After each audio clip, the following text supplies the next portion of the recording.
मंच पर उपस्थित मेरे साथी और जिनकी पैदाइशी जैसलमेर की है, ऐसे जल शक्ति मंत्री देश के श्रीमान गजेंद्र सिंह जी, बीएसएफ के डीजीपी श्री पंकज सिंह जी, भाई जामवाल जी, घूमर जी, उपस्थित सभी, पूरे देश को जिनकी बहादुरी पर, त्याग और समर्पण पर गर्व है, ऐसे सीमा सुरक्षा बल के मेरे जवान भाइयों और बहनों, आज मैं यहाँ आप लोगों के बीच में भारत पाकिस्तान सीमा पर चौकी पर एक रात रहने के लिए आया हूं। दरअसल एक प्रयास है कि आपकी कठिनाई भरी जिंदगी जो है उसको समझकर इसमें से कुछ कठिनाइयों को कैसे कम किया जा सकता है, इसका मेरे दोनों साथी गृह राज्य मंत्री जो हैं वो भी अनेक चौकियों पर इस प्रकार से रहकर आए हैं और आज मैं भी आया हूं। आज यहां पर ऐसी चौकी पर आया हूं जिसका बहुत सुवर्णमय अक्षरों में भारत के सीमा की सुरक्षा में इतिहास में नाम लिखा है। ये रोहितास चौकी पर मैं आया हूं। यहां से थोड़े दूर ही दोनों युद्ध में पाकिस्तान के साथ जब भिड़ंत हुई तब सेना के साथ मिलकर बीएसएफ के जवानों ने वीरता का परिचय दिया। जब मैं मातेश्वरी तनोट राय मंदिर में गया, मां के आशीर्वाद लिए, गोले भी देखे और उस वक्त जवानों ने जो वीरता का परिचय दिया था उसके बारे में वहां पर मुझे अधिकारियों ने बताया भी। जब मां के मंदिर में मां से प्रार्थना कर रहा था तब देश की सुरक्षा के लिए, देश की सीमाओं के लिए और देश की खुशहाली के लिए स्वाभाविक रूप से मां से प्रार्थना करता था, पर साथ साथ आप सबके परिवार समेत आप सबके कल्याण के लिए भी अपने आप मन से ही प्रार्थना निकलती थी कि जो देश को सुरक्षित रखते हैं उनको सुरक्षित रखने का काम हमेशा मां करे। और जब मैं बाहर निकला तब मुझे गोले बताए गए, लगभग 450 गोले ऐसा कहते हैं कि वहां पर पड़े थे, मगर एक भी गोला ना फटा ना मंदिर का नुकसान कर पाया।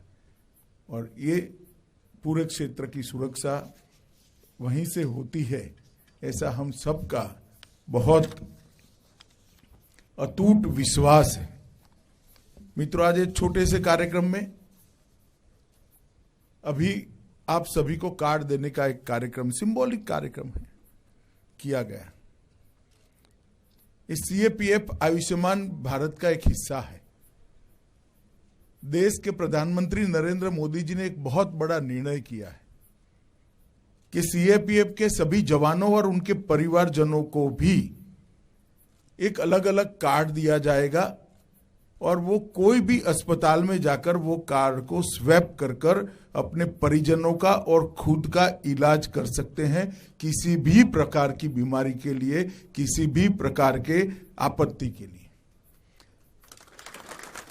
ना आपको कोई एप्लीकेशन देनी है, ना बिल देना है, ना बिल बाद में सीएपीएफ से, बीएसएफ से इसको अप्रूव कराना है, कुछ नहीं करना है। कार्ड स्वैप करने के साथ ही आपके परिजनों का, आपका इलाज शुरू हो जाएगा।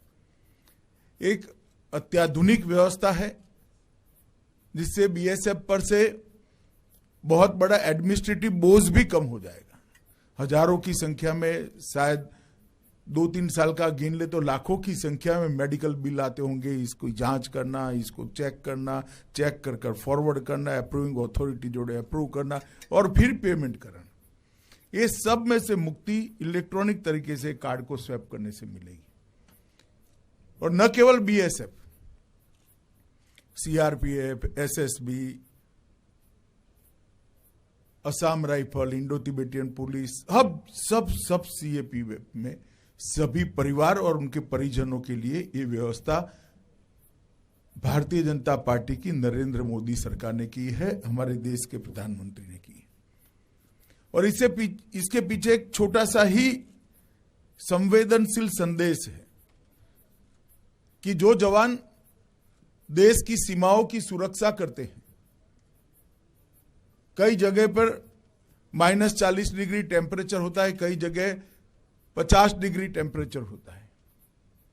यह भी ऐसी सीमा है जहां 0 डिग्री से 50 डिग्री टेम्परेचर का वेरिएशन एक साल के अंदर देखने को मिलता है। और वहां जवान अपनी पूरी जवानी लगाकर मातृभूमि की सेवा करता है। तो उसके परिवार की और उसके स्वास्थ्य की चिंता वो जवान के कंधे पर न रहे, इसके दिल और दिमाग पर बोझ न रहे।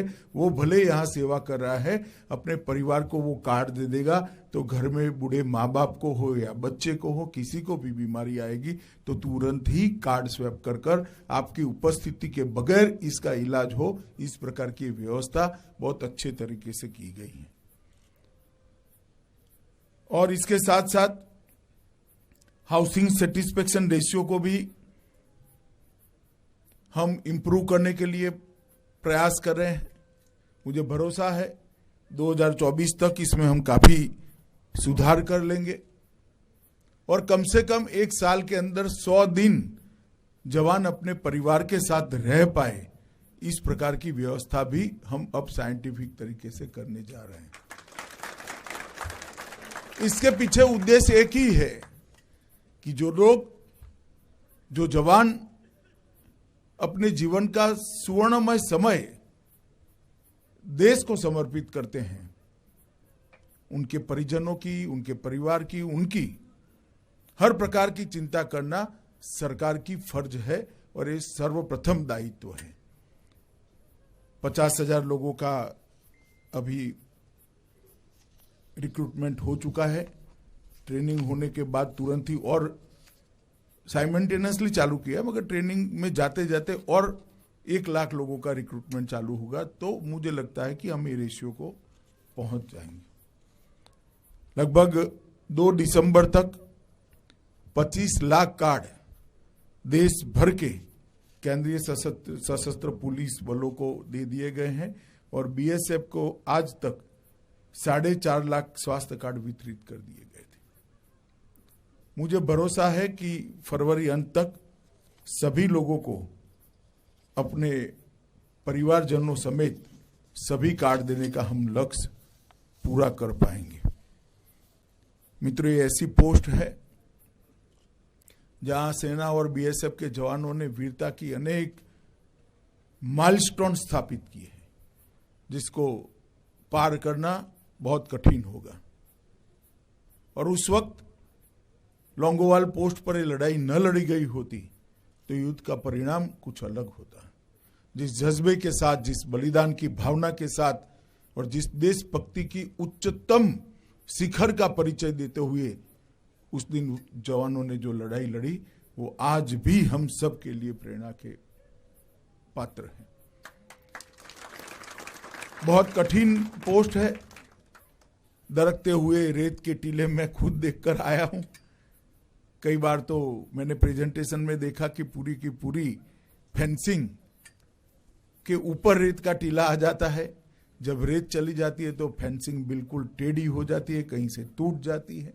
अनेक प्रकार की कठिनाइयों का आप सामना कर रहे हैं। आपको कई बार लगता भी होगा, जब थकान होती है, कुछ ऐसी घटनाएं होती है, तो विचार आता होगा कि बीएसएफ की नौकरी क्यों की। मगर एक बात मैं जरूर आपको बताना चाहता हूं, मेरे समेत, देश के गृह मंत्री समेत देश के 130 करोड़ लोग रात को चैन की नींद सोते हैं, क्योंकि उनको आप पर भरोसा है कि आप सीमा की सुरक्षा करें। और ये भरोसे के जज्बा आप नहीं एहसास कर पाओगे, ये हम एहसास करते। कोई भी समाचार आता है कंट्रोल रूम से तो तुरंत मन में होता है कि नहीं ठीक है, बीएसएफ का जवान है, सीआरपीएफ का जवान वहां खड़ा है, कोई चिंता का कारण नहीं, वो लोग संभालेंगे। कोई भी बॉर्डर हो, हमारे सीएपीएफ के जवानों ने जिस मुस्तैदी के साथ मोर्चा बांध कर रखा है, मैं मानता हूं कि देश की आंतरिक सुरक्षा में और आंतरिक सुरक्षा को मजबूत करने के लिए इससे बड़ा प्रदान किसी का नहीं हो सकता जो मेरे सीएपीएफ के जवान का है, जो मेरे बीएसएफ के जवान का है। और मित्रों, ये भाव सिर्फ मेरे मन में नहीं है, देश के 130 करोड़ नागरिकों के मन में है, और वो लोग इसीलिए आश्वस्त हैं। आज प्रधानमंत्री जी के नेतृत्व में देश हर दिशा में, हर क्षेत्र में प्रगति कर रहा है, आगे बढ़ रहा है, अनेक प्रकार के नए नए आयामों को छूने का हम प्रयास कर रहे हैं। विश्व में हमारा स्थान सुनिश्चित करने का, ऊपर से ऊपर की जगह पर सुनिश्चित करने के लिए हम प्रयास भी कर रहे हैं, सफल भी हो रहे हैं। कहीं पर उद्योग लगते हुए नजर आते हैं, कहीं पर नई शिक्षा नीति का इंप्लीमेंटेशन होता हुआ नजर आता है, कहीं पर गरीब कल्याण के अनेक विध कार्यक्रम होकर गरीबों को मुख्य धारा में लाने का हम प्रयास कर रहे हैं, कहीं पर अनेक प्रकार के युवाओं को स्टार्टअप के माध्यम से ग्लोबल लीडर बनाने का प्रयास चल रहा है। ये सारे प्रयास इसलिए हो रहे हैं कि देश की आंतरिक सुरक्षा को आप लोगों ने सुनिश्चित किया है, आप लोगों ने सुरक्षित किया है। और मैं मानता हूं कि ये आपका जो योगदान है, वो देश का जब ये सुवर्णमय इतिहास लिखा जाएगा यही कालखंड का, तब इसको सुवर्णमयी अक्षरों से लिखा जाएगा कि देश की आंतरिक सुरक्षा को जब सुनिश्चित किया और उसके कारण ही देश का इतना विकास हो पाया। अनेकविध कल्याणकारी कदम भी भारत सरकार ने उठाए हैं। प्रधानमंत्री छात्रवृत्ति योजना चल रही है, एमबीबीएस और बीडीएस की सीटों के अंदर आरक्षण किया गया है। भारत के वीर निधि से कोई भी जवान की जान जाती है, शहीद होता है, तो उसके परिवार को सरकार के अलावे भी सहायता करने का काम चल रहा है। 30 लाख रुपया वहां से मिलता है। और भारत सरकार भी 25 लाख रुपया और 35 लाख रुपया की राशि अलग अलग संजोगों में देती है। विकलांग अगर कोई जवान होता है तो इसके लिए भी ढेर सारी योजनाएं की है। मैं आपको इसलिए बता रहा हूं कि ये सारी योजनाएं कर कर सरकार ने आपके लिए कुछ किया है, ऐसा नहीं है। मैं इतना ही बताना चाहता हूं कि आप जो काम कर रहे हैं, सरकार इसको एक्नॉलेज करने का, इसका अनुमोदन करने का एक विनम्र प्रयास कर रही है, और ये सरकार का दायित्व है। मित्रों, आज जिस कठिन परिस्थिति में आप यहां पर रहते हैं, इसको मैंने खुद अपनी नजर से देखा है, सीमा तक जाकर देखा है। आपके अफसरों से अभी कुछ थोड़े समय पहले बात भी हुई, अभी भी भोजन के बाद बात होगी। आप लोगों के साथ बड़ा खाना भी खाना है। मैं भी इसका इंतजार कर रहा हूं कि आप लोगों के साथ बैठकर सीमा पर जो खाना आप खाते हैं वही आज मैं भी खाऊंगा, यहीं पर ही रहूंगा। और मुझे भरोसा है मित्रों कि जितनी कठिनाइयां कम कर सकते उतनी करने का सरकार ने प्रयास किया है, और भी आगे पर इसको समझकर इसको दूर करने का हम सुनिश्चित प्रयास करेंगे। और जो जिस जगह पे आप तैनात हो, वो जगह पूरे देश में वीरों की भूमि के रूप में जानी जाती है। सालों तक यहां न झुकने का सिलसिला चालू रहा है। सर कटा दिए मगर सर झुकाए नहीं। राजस्थान ऐसी वीरों की भूमि है, वहीं पर आपकी तैनाती है। और यहां पर उज्जवल परंपरा को सेना और बीएसएफ के जवानों ने जारी भी रखा है। कम संख्या में होते हुए भी दुश्मनों के दांत खट्टे किए और विजय को प्राप्त किया। पराक्रम की पराकाष्ठा देखने वाली 2-3 लड़ाइयां है, उसमें से लोंगोवाल बॉर्डर की लड़ाई है, और पूरा देश जानता है। कई फिल्मों में इसका, 3 फिल्मों में उसका फिल्मांकन भी हो चुका है, और इसके कारण ये लड़ाई बहुत नीचे तक जनता तक गई है। और वहीं आप सब पोस्टेड हो, इसी प्रकार की ड्यूटी कर रहे हो। मैं आप सभी को फिर से एक बार, आप यहाँ पर जो मुस्तैदी के साथ तैनात हो, इसलिए आपके जज्बे और आपके समर्पण को के लिए मैं बहुत बहुत बधाई देना चाहता हूं और विश्वास दिलाना चाहता हूं कि बीएसएफ के जवानों के भले के लिए जो कुछ भी करने की जरूरत है, प्रधानमंत्री नरेंद्र मोदी जी के नेतृत्व में ये सरकार निश्चित रूप से करेगी। इसमें हम जरा भी पीछे नहीं हटेंगे। फिर से एक बार आप लोगों को मिलकर बहुत खुशी और आनंद का एहसास होता है, और आज आया तो मुझे भी मन के अंदर संतोष का भाव खड़ा हुआ है कि मैंने एक बार देखा है कि मेरे जवान किस कठिनाई के अंदर यहाँ पर ड्यूटी कर रहे हैं। इनकी कठिनाइयों के समझने का मैंने खुद भी प्रयास किया है। ऑफिसर्स से भी रिपोर्ट मिलती है, मेरे साथी गृह राज्य मंत्री भी अनेक पोस्ट पर रहकर आए हैं। प्रधानमंत्री जी ने हम सबको मार्गदर्शन किया था कि जहां तक स्वयं नहीं जाते हैं तब तक कठिनाइयों का जानकारी नहीं मिलती है। तो आज मैं भी आया हूं, मुझे भी बहुत अच्छा लगा है। कुछ दिन पहले कश्मीर की बॉर्डर पर भी रहा था पूरी रात सीआरपीएफ के कैंप के अंदर, और आज आप सबके बीच में हूं तो मुझे बहुत आनंद है। साथ